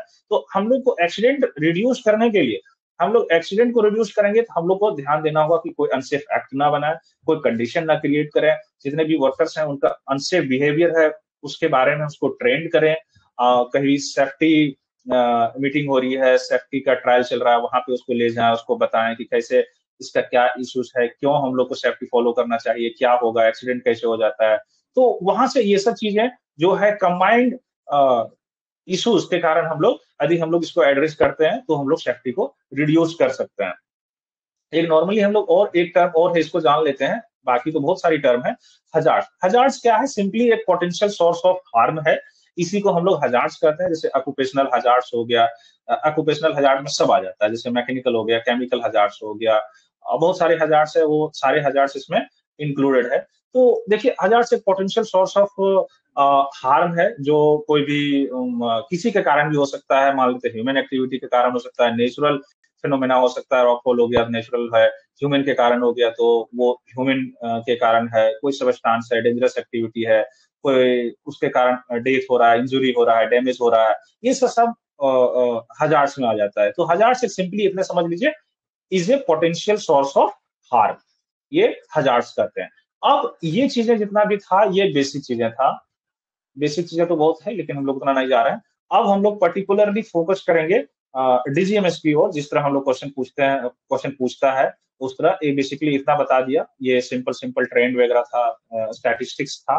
अब हम लोग यहाँ से एक एक टॉपिक उठाएंगे और उसको हम लोग समझने की कोशिश करेंगे। तो हम लोग अभी थोड़ा देर पहले हम लोग डिस्कस किए थे कि duty of care, duty of care क्या होता है। यहाँ पे देखिए ड्यूटी और केयर दो चीजें हैं ना, ड्यूटी और केयर दो चीजें हैं। तो आप देखिए जो ड्यूटी ऑफ केयर है, ड्यूटी ऑफ केयर एक सिंपली आप इसको ये समझ लीजिए कि मेरा रिस्पॉन्सिबिलिटी है, या तो किसी का भी रिस्पॉन्सिबिलिटी है कि मैं तो सेफ रहूं और जो मेरे आस से है, टीम है जो मेरे साथ काम कर रहा है उसको भी सेफ रखूं। जैसे एक यहाँ पे एसडीएल, एसडीएल ऑपरेटर है ना, एसडीएल ऑपरेटर है, केबल मैन है, ये यहाँ पे दो लोग हैं। एसडीएल ऑपरेटर का रिस्पॉन्सिबिलिटी है कि केबल मैन को सेफ रखें, और केबल मैन का रिस्पॉन्सिबिलिटी है कि जब एसडीएल का मूवमेंट हो तो मैं साइड रहूं। ठीक है, यहाँ पे ये हो गया। जैसे मान लेते हैं कि एक हॉलेज रोडवे, हॉलेज नहीं, इसको मान लेते हैं हम लोग कि एक ओपन कास्ट है, ओपन कास्ट का एग्जांपल लेते हैं, और इधर से और एक इधर से, ठीक है, एक इधर से व्हीकल आ रहा है, इधर से व्हीकल आ रहा है, ऑब्वियसली इसमें से टू डिफरेंट लेन होगा। अब इसमें यहाँ का जो ऑपरेटर है यानी जो ड्राइवर है, और यहाँ का जो ड्राइवर है, दोनों की रिस्पॉन्सिबिलिटी ये है कि मुझे अपने लेन में चलना है, इसकी रिस्पॉन्सिबिलिटी कि मुझे अपने लेन में चलनी है। यदि इसकी विजिबिलिटी में कोई इश्यू हो रहा है जैसे ब्रेक लगाना है, इसकी विजिबिलिटी में इश्यू हो रही है जिससे ब्रेक लगाना है, एक दूसरे का क्या है यहाँ पे रिस्पॉन्सिबिलिटी, इसकी भी रिस्पॉन्सिबिलिटी है, इसकी भी रिस्पॉन्सिबिलिटी। अगर ऐसे कहें कि इसकी रिस्पॉन्सिबिलिटी ये बिल्कुल फॉलो कर रहा है बट ये नहीं फॉलो कर रहा है, तो क्या एक्सीडेंट रुक सकती है? नहीं। हो सकता है कि ये अपने ट्रैक में जा रहा है, ये अपने ट्रैक से डेविएट हो सकता है और एक्सीडेंट हो सकता है। तो हम लोग कभी भी सिंगल आदमी की रिस्पॉन्सिबिलिटी को देख के ये नहीं कह सकते हैं कि हम लोग फुलफिल कर रहे हैं ये ड्यूटी ऑफ केयर नहीं। ड्यूटी ऑफ केयर में जितने भी लोग हैं, वो वर्कर हो या फिर ऑफिसर में हो, सबकी ये ड्यूटी है, उस ड्यूटी को फॉलो करना है। अब हम लोग अभी जो बात कर रहे हैं, हम लोग वो बात कर रहे हैं एम्प्लॉय की, है ना? एम्प्लॉय की बात कर रहे हैं। ठीक है, एम्प्लॉय की बात कर रहे हैं कि एम्प्लॉय की एक रिस्पॉन्सिबिलिटी क्या है। इसमें से देखिए कि जो डीजीएमएस में एक डिफाइंड है, क्या है कि a duty of care is a legal obligation. अच्छा, अब यहाँ लीगल ऑब्लिगेशन का मतलब क्या होता है? जैसे यही एग्जांपल के तौर पे हम लोग समझते हैं कि एक ड्राइवर इधर है, ये हमें कह सकता है क्या कि मैं अपने ट्रैक में नहीं चलूंगा, दूसरे ट्रैक में जा सकता हूँ? नहीं, इसकी एक लीगल ऑब्लिगेशन है, नहीं इसको चलना है। हाँ, नहीं, आप समझ लीजिए इसे मानना ही मानना है। ठीक है, तो ये एक आप समझ लीजिए जब भी क्वेश्चन आ सकती है क्या कि duty of care legal obligation है या नहीं है ना? तो ये ड्यूटी ऑफ केयर एक लीगल ऑब्लिगेशन है, और जितने भी लोग हैं, है ना, यहाँ पे लिखा हो that impose every individual employed in the mines, कोई भी हो, वो कॉन्ट्रैक्ट वर्कर हो या अ, अपना एम्प्लॉयर का एम्प्लॉय हो या ऑफिसर हो या फिर कोई विजिटर हो, हर की अपनी अपनी एक रिस्पॉन्सिबिलिटी है जो फिक्स है, उसी को हम लोग ड्यूटी ऑफ केयर कहते हैं। अब ड्यूटी ऑफ केयर को हम लोग दो तरह से समझते हैं कि कभी भी सेफ्टी को देखना है कि हमें सेफ्टी देखना है, तो क्या ड्यूटी ऑफ केयर सिर्फ एम्प्लॉय की ड्यूटी ऑफ केयर से फिजिबल है, कंप्लीट है? नहीं, ड्यूटी ऑफ केयर क्या होता है? It is applicable to both employee and employer. Employee and employer पे भी उतने ही ये रिस्पॉन्सिबल है, उतने ही एम्प्लॉयर भी रिस्पॉन्सिबल है कि जैसे यदि कोई माइंस है, तो माइंस में एम्प्लॉयर की रिस्पॉन्सिबिलिटी कि एक सेफ कंडीशन प्रोवाइड करे, प्रॉपर फंक्शनिंग मशीनरी प्रोवाइड करे, प्रॉपर मटेरियल प्रोवाइड करे। जैसे सिंपली आप मान के चलो, एक एग्जांपल के तौर पे देता हूं, जैसे एक अंडरग्राउंड है, अंडरग्राउंड में एक ड्रिलर का 5 का टीम है, वो गया और वहां पे क्या हो रहा है, ड्रिल करते करते एक हार्ड रॉक आ गया, हार्ड रॉक आ गया। उन्होंने प्रीवियस डे में उन्होंने क्या किया था, डिमांड किया था मैनेजमेंट से कि वहां पे हार्ड रॉक आ गया, जो हमारे पास बीट है वो बीट से नहीं हो सकता है, मुझे दूसरा बीट चाहिए, उसी के सुटेबल बीट चाहिए। मैनेजमेंट यदि नहीं दिया और उन्होंने जो पहले उसके पास बीट था वही बीट से वो ड्रिल कर रहा है, तो हो सकता है कि यहाँ पे कुछ हजार उसको हो सकता है, क्योंकि वो प्रॉपर बीट नहीं है, ठीक से हो नहीं रहा है, उसका इफिशियंसी कम हो रही है, कुछ भी हो सकता है, यहाँ हजार हो सकता है। तो एक रिस्पॉन्सिबिलिटी है मैनेजमेंट का कि यदि उसका जरूरत है तो ये उसे प्रोवाइड करे। यदि मान लेते हैं कि कोई कंडीशन है, वर्किंग कंडीशन है, उस करके वर्किंग कंडीशन में जैसे पंप लगा, उस पंप का जो प्लेस है वहां पे कुछ डेंजरस एक्टिविटी है, और किसी ने पंप ऑपरेटर ने रिपोर्ट किया कि उसे रिमूव कर देना है, डिब्रीज है या भी कुछ भी है, पानी का मतलब वाटर का लेवल बढ़ते जा रहा है, तो यहाँ मैनेजमेंट का रिस्पॉन्सिबिलिटी है कि उसको हम लोग टैकल करें। यदि नहीं टैकल करते हैं तो मे भी हो सकता है एक्सीडेंट हो जाए। तो उसी के साथ साथ हम लोग ये कह सकते हैं कि ये रिस्पॉन्सिबिलिटी है। दूसरी एक, जैसे मान लेते हैं आप लोग कभी कभी पढ़ते होंगे इलीगल माइनिंग बहुत होती है, तो वहां पे एक्सीडेंट ज्यादा होता है इलीगल माइनिंग में ना। इलीगल माइनिंग में एक्सीडेंट ज्यादा क्यों होता है? वहां की प्रॉपर प्लानिंग नहीं है, प्रॉपर प्लानिंग नहीं है, तो प्लानिंग कौन करेगा? प्लानिंग मैनेजमेंट करेगा। तो मैनेजमेंट के पार्ट का भी जो वर्क है वो भी एक, उसका भी ड्यूटी ऑफ केयर है, उसको भी उस तरह करना है। तो सबसे पहले क्या होता है कि एम्प्लॉयर को, जो एम्प्लॉयर एम्प्लॉयर कहने का मतलब होता है कंपनी, कंपनी यानी जो एम्प्लॉय दे रहा है उसे एम्प्लॉय, जैसे यहाँ पे सीआईएल हो गया, एससीसीएल हो गया, ये सब इंप्लॉयर है, उसके विद इन में जो काम कर रहा है उसे हम लोग एम्प्लॉय कहते हैं, वर्कर कहते हैं। तो यहाँ जैसे एम्प्लॉय क्या होता है, safe system of working provide करे, ट्रेनिंग प्रोवाइड करे, पीपीई प्रोवाइड करे, प्लानिंग करे, जितने भी मटेरियल है वो अवेलेबल करवाए, वो सब इसकी रिस्पॉन्सिबिलिटी है। वर्कर क्या क्या रिस्पॉन्सिबिलिटी होती है कि जितने भी कंप्लायंस है, कंप्लायंस को फुलफिल करे, रिपोर्टिंग करे, हजार्ड्स की जितनी भी हजार्ड्स की रिपोर्टिंग करे। यहाँ पे एक वर्ड आती है कंप्लायंस। अब कंप्लायंस के बारे में थोड़ा सा समझ लीजिए कि कंप्लायंस क्या होती है कि जैसे मान लेते हैं कि कोई प्लेसेस है, वहां पे एक शॉर्ट सर्किट हो रही है, किसी ने रिपोर्ट किया है शॉर्ट सर्किट हो रही है, तो वहां की जो एएनएम इंजीनियर है, उसकी रिस्पॉन्सिबिलिटी ये हो जाती है कि उसको जल्दी से जल्दी हम लोग ठीक करें। तो मतलब डीजीएमएस का कुछ वायलेशन था, उसका हमने कंप्लायंस किया। उसी तरह एक एसओपी कुछ है जो माइंस के मैनेजमेंट ने सारे वर्कर्स को दिया है कि कोई भी मशीन को ऑपरेट करने के लिए ये लेट डाउन प्रोसीजर है, इसी को फॉलो करना है। और उसको हम लोग फॉलो करते हुए यदि वर्कर काम कर रहा है तो हम लोग ये कहेंगे कि इस एसओपी का कंप्लायंस कर रहा है वर्कर। तो कंप्लायंस का मतलब ये हो गया। ठीक है। तो इसको हम लोग डिटेल में इसलिए पढ़ेंगे क्योंकि डीजीएमएस में आजकल क्वेश्चन काफी डेप्थ में आ रहा है। सिंपली ये नहीं जान लेंगे कि एम्प्लॉयर की रिस्पॉन्सिबिलिटी ये है और एम्प्लॉय की रिस्पॉन्सिबिलिटी ये है, नहीं, यहाँ पे देखिए एम्प्लॉय की रिस्पॉन्सिबिलिटी, एम्प्लॉयर की रिस्पॉन्सिबिलिटी में क्या आ जाती है, से गिव सेफ वर्क प्लेस। सबसे ज्यादा इंपॉर्टेंट है कि every employer should give safe working place, तभी कोई काम कर सकता है। तो सेफ वर्किंग प्लेस देना बहुत जरूरी है। और सेफ वर्किंग प्लेस हो गया तो टाइम टू टाइम,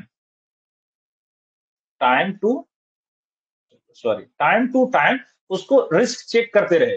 कोई भी एक्टिविटी है, उस एक्टिविटी में क्या कुछ एसोसिएटेड हजार्ड्स आ रही है, क्या मशीन डिसफंक्शनिंग हो रही है, क्या कुछ एक्सीडेंट का इंडिकेशन हो रहा है, क्या कहीं मशीन थी वहां पे कुछ नियर मिस हो रही है क्या।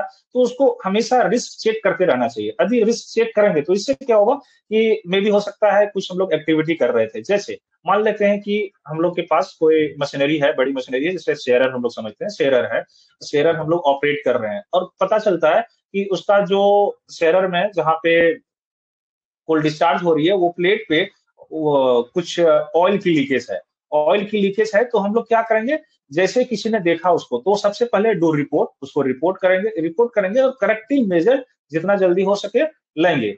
अच्छा, दूसरी, ये तो हो गई है तब, लेकिन कभी कभी कभी क्या ज्यादातर चांसेस ये रहती है कि हम लोग रिस्क चेक कर लें उसका। रिस्क चेक क्या, मशीन है, हम लोग पर डे एक चेकलिस्ट लाएं और चेकलिस्ट से देख लें कि ये से बिल्कुल फंक्शनिंग है, कोई दिक्कत नहीं है, सेफ्टी बिल्कुल सेफ है, वर्किंग कंडीशन बिल्कुल सेफ है। तो हम लोग रिस्क चेक हमेशा करेंगे। उस एम्प्लॉयर की ये रिस्पॉन्सिबिलिटी की टू प्रोवाइड पीपीई, जैसे हेलमेट हो गया, मास्क हो गया, यदि बहुत ज्यादा साउंड है तो एयर प्लग हो गया। हम लोग वर्कर को ट्रेन दें, जैसे आप लोग जानते होंगे जितने भी वर्किंग कंडीशन है, जहां भी माइंस है, शिफ्ट के जस्ट स्टार्ट में हम लोग सेफ्टी टॉक देते हैं। सेफ्टी टॉक में हम लोग एवरीडे कुछ ना कुछ उन लोगों को सेफ्टी से रिलेटेड उसको बताते हैं, क्योंकि जो वर्कर्स है शायद उनको चीजें ठीक से पता नहीं हो कि हम लोग को क्या रूल है, कैसे करना है। तो वहां से क्या है, यदि हम लोग ट्रेनिंग इम्पार्ट करें, प्रॉपर ट्रेनिंग इम्पार्ट करें वर्कर्स को, तो वो काफी हद तक हम लोग एक्सीडेंट को रिड्यूस कर सकते हैं। दूसरा, जो भी काम हो रही है, जो भी वर्कर्स काम कर रहा है, कोई सुपरवाइजरी ऑफिसर है, उसको उस वर्क को सुपरवाइज करके कोई भी चीजें हुई तो उसको रिपोर्ट करे। कुछ भी मिस हैपनिंग हो रही है तो वहां पे उसको गाइड करे कि नहीं ऐसे काम नहीं करना है। जैसे कोई भी एक्टिविटी है, उसको सुपरवाइज करने से चीजें को हम लोग एसओपी के अकॉर्डिंग काम कर सकते हैं। Keep machine in good condition, obviously ये सबसे इंपॉर्टेंट होती है। कोई भी मशीन को यदि आप गुड कंडीशन में प्रोवाइड नहीं करेंगे तो वर्कर्स अपनी ड्यूटी को फॉलो नहीं कर पाएंगे। ठीक है, उसकी ड्यूटी तो है, लेकिन एम्प्लॉयर की ड्यूटी है कि मशीन को वो गुड कंडीशन में उसको प्रोवाइड करें। Report accident to the DGMS, DGMS में जैसे जो फैटल होता है उसको रिपोर्ट करते हैं, मेजर, माइनर, डेंजरस अकरेंस, ये सब हम लोग रिपोर्ट करते हैं। तो रिपोर्ट करना है, अभी कुछ भी हो जाता है तो रिपोर्ट करना है। वो इन्वेस्टिगेट करेंगे, फिर काउज आइडेंटिफाई करेंगे, रिमीडियल मेजर बताएंगे, या फिर अपना आप भी अपना मैनेजमेंट एक रिमीडियल मेजर को सजेस्ट कर सकते हैं। तो कभी भी कुछ भी चीज हुई तो उसको इंस्टेंट उसको इन्वेस्टिगेट करना चाहिए। दूसरी, जब भी आप इन्वेस्टिगेट करते हैं तो अपना पर्सनल इंटरप्रिटेशन नहीं करना चाहिए। जिस तरह केसेस है, जिस तरह सिचुएशन है, सिचुएशन के अकॉर्डिंग इन्वेस्टिगेट करना चाहिए। उसमें से कोई भी बायसनेस नहीं होनी चाहिए। ऐसा नहीं कि जैसे किसी के माइंड्स में एक्सीडेंट हो गई और वहां की एक सॉरी मैनेजर है जिसको इन्वेस्टिगेट कर रहा है, बट उसके इंटेंशन ये है कि मेरी माइंड से यदि मैं इसको इन्वेस्टिगेट करता हूं और कुछ इशू को आइडेंटिफाई कर देता हूं तो डीजीएमएस मेरे पे केस कर देगा। अब तो मे भी हो सकता है मेरे पे पेनाल्टी कर दे, हो सकती है कंपनी मेरे पे पेनाल्टी कर सकती है। तो क्या हुआ, इन्वेस्टिगेशन तो हुआ बट वो प्रॉपर इन्वेस्टिगेशन नहीं है। कैसे, अब बताते हैं। कि मान लेते हैं कोई एक्सीडेंट है, इन्वेस्टिगेशन हम लोग क्यों करते हैं, इन्वेस्टिगेशन इसलिए करते हैं क्योंकि हम लोग उसका रूट कॉज को पता कर पाए। यदि हम लोग को रूट कॉज पता चल जाता है तो हम लोग रिपीट नहीं करेंगे, उस तरह की एक्सीडेंट को रिपीट नहीं करेंगे। और कोई भी रूट कॉज पता चल गया, जैसे मान लेते हैं कि कोई एक ए कंपनी है, ए कंपनी में बी माइंस में एक कोई कैटेगरी का एक्सीडेंट हुआ। ठीक है, एक्सीडेंट हुआ, यहाँ पे इन्वेस्टिगेशन हुआ, इन्वेस्टिगेशन का रिपोर्ट आया, रूट कॉज आया। अब क्या है कि इस इन्वेस्टिगेशन को पब्लिक किया। पब्लिक करने के बाद इस इंडिया में जितने भी माइंड्स है उन्होंने समझ लिया था कि इस एक्शन और इस कंडीशन के कारण इस टाइप का एक्सीडेंट हुआ था। जैसे मान लेते हैं कि एक गैस एक्सप्लोजन हुआ किसी माइंस में, गैस एक्सप्लोजन हुआ, अब गैस एक्सप्लोजन किसी भी कारण से हुआ ही होगा, ऑब्वियसली कोई कारण से हुआ, इन्वेस्टिगेट किए, उसका रूट काउज निकाले, और रूट काउज निकालने के बाद पता चला कि यहाँ पे एक मेजर नेग्लिजेंस था, कि जो गैसेस का लीकेज था वो काफी दिनों से था, लेकिन हम लोग उसको रिपोर्ट नहीं किए, रिमेडियल मेजर नहीं लिए, उसी के कारण ये हमारा एक्सीडेंट हो गया। तो ये वाला जो रिपोर्ट है, इस रिपोर्ट के कारण दूसरी माइंस वाले लोग इसको एज ए एक स्टैंडर्ड समझ के इस रूल को फॉलो करेंगे नहीं। यदि कहीं से भी गैस की लीकेज हो रही है, इस तरह की एक्सीडेंट हो सकती है, तो हम लोग को भी फॉलो करना मेरे माइंड्स में नहीं होगा। अब मान लेते हैं कोई ऐसे ऑफिसर जो इन्वेस्टिगेट करता है, बट वो रूट काउज को नहीं आइडेंटिफाई करके कुछ दूसरा करता है, तो क्या होगा कि इन्वेस्टिगेशन तो हुआ, बट उसका रूट काउज नहीं निकलने के कारण, नहीं प्रॉपर रूट काउज नहीं पता चला, तो प्रॉपर इन्वेस्टिगेशन नहीं हुआ, तो उससे कुछ आउटकम नहीं निकला कि हम लोग नेक्स्ट बार उसको, उस रिपोर्ट को इम्प्लीमेंट करके हम लोग कोई दूसरे एक्सीडेंट को प्रिवेंट कर सकते हैं। तो कभी भी हम लोग इन्वेस्टिगेशन करेंगे, तो हम लोग प्रॉपर इन्वेस्टिगेशन होनी चाहिए, एकदम बिल्कुल फ्री एंड फेयर होनी चाहिए, बाइसनेस नहीं होनी चाहिए, तभी एक्सीडेंट को वो प्रॉपर एक्सीडेंट कहेंगे, प्रॉपर इन्वेस्टिगेशन कहेंगे, सॉरी। ठीक है, तो उससे क्या होता है कि हम लोग जितने भी फ्यूचर में एक्सीडेंट से हम लोग बचते हैं। तो ये एम्प्लॉय की रिस्पॉन्सिबिलिटी है। अब हम लोग थोड़ा सा पढ़ते हैं वर्कर की रिस्पॉन्सिबिलिटी क्या होती है। वर्कर जो काम कर रहा है, तो यहाँ पे वर्कर मतलब ये नहीं समझिए कि सिर्फ जो वर्कर है, वर्कर का कहने का मतलब मैं यहाँ पे ये कह रहा हूँ कि कोई सेफ्टी ऑफिसर है तो उसकी भी उतनी ही रिस्पॉन्सिबिलिटी, यदि माइंस में जा रहा है और यदि शूज पहनना है, तो सिर्फ ये नहीं कहेंगे कि वर्कर को शूज पहनना है, सेफ्टी ऑफिसर जा रहे हैं तो उनकी भी उतनी रिस्पॉन्सिबिलिटी है। तो हम लोग ये कवर जो कर रहे हैं वर्कर्स, उसमें हम लोग सब उसको कर रहे हैं कि जो माइंस में काम कर रहा है, हम उसकी बात कर रहे हैं। ठीक है, जैसे क्या हो गया कि जो भी रूल्स है, एसओपी है, सीओपी है, उसको फॉलो करना है, पीपीई को प्रॉपरली वियर करना है। ठीक है, कोई भी ऐसी केयरलेस, जैसे डू नॉट प्ले और एक्ट केयरलेस एक्टिविटी, ऐसे नहीं करना है जिसके कारण किसी दूसरे को हार्म हो। यदि कुछ अनसेफ एक्ट दिखता है, कोई हजार्ड्स दिखता है, गैस लीकेज दिख रहा है, वाटर का लेवल बढ़ते आ रहा है, कहीं कुछ भी आपको ऐसी एक्ट्स दिख रही है जिससे लग रहा है which leads to the accident, तो do report to the safety officer and management, और मैनेजर, किसी को आप अपने जस्ट सुपरवाइजर जो है, मैनेजरदार है, ओवरमैन है, उसको आप रिपोर्ट करें। उसके बाद कभी भी आप तो शिफ्ट के स्टार्टिंग में कोई भी ट्रेनिंग हो रही है, सेफ्टी ड्रिल हो रही है, उसको ज्वाइन करें, प्रॉपरली समझें, है ना, अदर्स को हेल्प करें सेफ रहने रहने से। तो ये सब चीजें जो है वो वर्कर्स की है। अब एक चीज और, अभी जो मैंने पहले डिटेल में कह रहा था, क्या इंडिविजुअल लोगों की ड्यूटी ऑफ केयर से क्या हम लोग सेफ्टी को रिड्यूस कर सकते हैं? नहीं। तो ये क्या है, ये कलेक्टिव वर्क है जो हम लोग इसको पढ़ते हैं, ड्यूटी ऑफ केयर, ये कलेक्टिव है। तो इसीलिए हम लोग यहाँ पे एक वर्ड यूज किए हैं, शेयर्ड रिस्पॉन्सिबिलिटी, यानी एक दूसरे की रिस्पॉन्सिबिलिटी है, शेयर रिस्पॉन्सिबिलिटी, ये टीम वर्क है। सिर्फ यदि वर्कर को हम लोग कहें कि आप ड्यूटी को करें, तो नहीं, ऐसा नहीं हो सकता। बोथ का होना चाहिए कि both employer and worker must care for each other, तभी हम लोग सेफ्टी को ये इंप्रूव कर सकते हैं, एक्सीडेंट को रिड्यूस कर सकते हैं। ठीक है ना, तभी हम लोग जो गोल है, जीरो डेथ, जीरो इंजरी और जीरो पॉल्यूशन, जो हम लोग का जीरो हार्म का मोटो है, उसको हम लोग फुलफिल कर सकते हैं। तो ये शेयर रिस्पॉन्सिबिलिटी है। तो ये सब कैसे कर सकते हैं, मतलब जीरो हार्म को हम लोग कैसे कर सकते हैं? सबसे पहले आपको एक स्ट्रॉन्ग रूल बनाना होगा। यदि आप स्ट्रॉन्ग रूल नहीं बनाते हैं, तो कोई वर्कर्स को या फिर कोई भी है उसको फॉलो नहीं करेगा। अब फॉलो नहीं करेगा तो मे भी हो सकता है कहीं भी नेग्लिजेंस हो जाए, एक्सीडेंट हो जाए। तो स्ट्रॉन्ग रूल होना तो बहुत ज्यादा है। एक ऐसी आप समझते हैं कि ये चीजें जो रूल्स है, क्या रूल्स बना देने से सेफ्टी में इंप्रूवमेंट हो जाएगा? नहीं। जैसे मान लेते हैं कि हमने किसी को कहते हैं कि आपको पीपीई किट को पहन के जाना है, कोई वर्कर्स को कहते हैं, बट यदि वर्कर का पार्टिसिपेशन उसमें नहीं है, वर्कर को आपने कन्विंस नहीं किया है कि क्यों पीपीई किट को पहनना है, तो वो पहनेगा नहीं। तो रूल तो बना दिए, कोई भी रूल तो बना दिए, एक्ट है, सब कुछ है, लेकिन यदि उसमें पार्टिसिपेशन नहीं है, तो कुछ भी चीजें, जो भी एसओपी है या सीओपी है, वो इंप्लीमेंट कभी भी नहीं हो सकता। और ये सब जब कभी भी इंप्लीमेंट नहीं होगा, तो हम लोग जीरो हार्म तक जो है मोटो, वो पहुंच नहीं पाएंगे। ठीक है, तो ये वर्कर का पार्टिसिपेशन बहुत जरूरी है। अब यहाँ पे एक चीज और आ जाती है, क्या वर्कर की पार्टिसिपेशन भी से हो जाएगा? नहीं। क्या होती है कि बहुत सारे वर्कर ऐसे देखेंगे जो, उनकी ट्रेनिंग प्रॉपर नहीं है, कभी अंडरग्राउंड में काम नहीं किया है, कभी हैवी अर्थ मूविंग मशीन में काम नहीं किया है, कभी एक्सप्लोसिव को हैंडल नहीं किया है, कभी ड्रिलिंग और ब्लास्टिंग एक्टिविटी नहीं किया है। सब यहाँ पे डिफरेंट डिफरेंट एक्टिविटी ना डिफरेंट डिफरेंट डेंजर से एसोसिएटेड है ना, हजार से एसोसिएटेड है। तो उसे वर्किंग पे जाने से पहले यानी उसे उस वर्क को पर्टिकुलर वर्क जैसे एक्सप्लोसिव